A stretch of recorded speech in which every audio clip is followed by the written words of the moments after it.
দেখেন, আল্লাহ সুবহানাহু ওয়া তাআলা আপনাকে আমাকে কতটা পছন্দ করেন, ভালোবাসেন।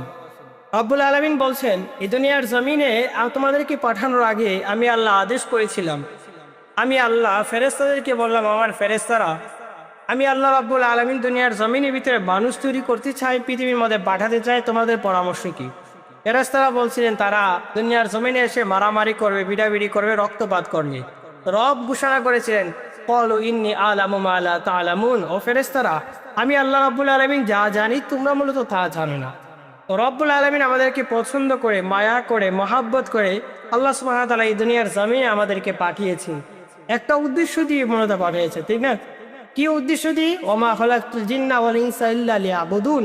আমি আল্লাহ রাব্বুল আলামিনের ইবাদত আল্লাহ সুবহানাহু ওয়া তাআলা বন্দি করার জন্য।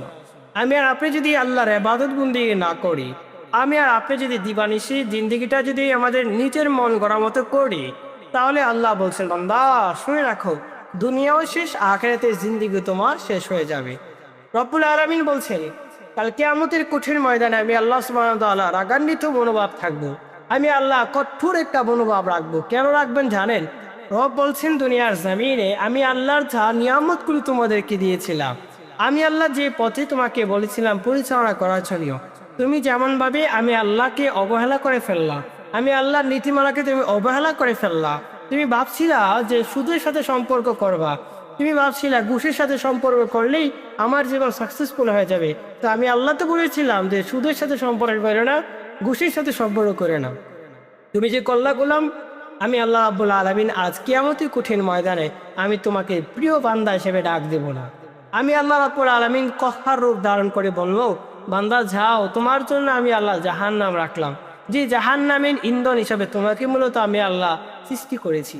তবে আমি আল্লাহ তোমাকে সৃষ্টি করেছিলাম, তুমি ইবাদত বন্দেগী করো, জান্নাতে আসো, ওই দেখো তোমার জন্য জান্নাত, তুমি এখানে তোমার জন্য প্রস্তুত করে রাখা হয়েছিল, কিন্তু তুমি আল্লাহর ইবাদত করো নাই, তাই তোমার জন্য আমি আল্লাহ জাহান্নাম রাখলাম।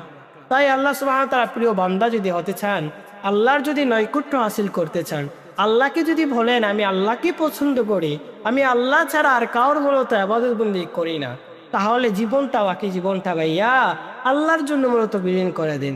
বাকি হায়াতটা যা আছে না কেন, যা চলে গেছে তার জন্য আপনি আস্তাগফিরুল্লাহ পড়ে, কিন্তু বাকি সময়টা আপনি আস্তাগফিরুল্লাহ বলেই আল্লাহর কামনার জন্য আপনার ব্যয় করে দেয় আপনার বাকি জিন্দগিটা। আল্লাহর জন্য একমাত্র আমাদের হায়াত মওত যদি আল্লাহর জন্য যদি আমাদের হয়, তাহলে আল্লাহ রাব্বুল আলামিন বলছেন, আসার সাথে সাথেই আমি আল্লাহ তোমাকে জান্নাত দিয়ে দেব, যে জান্নাত তোমাকে কখনো দুঃখ দিবে না, কষ্ট দিবে না, শুধু রয়েছেন আনন্দ আর আনন্দ রয়েছে। ভেবে দেখো ভাই আমার, দুনিয়া চাও না আখিরাত চাও, একটাবার ভেবে দেখো।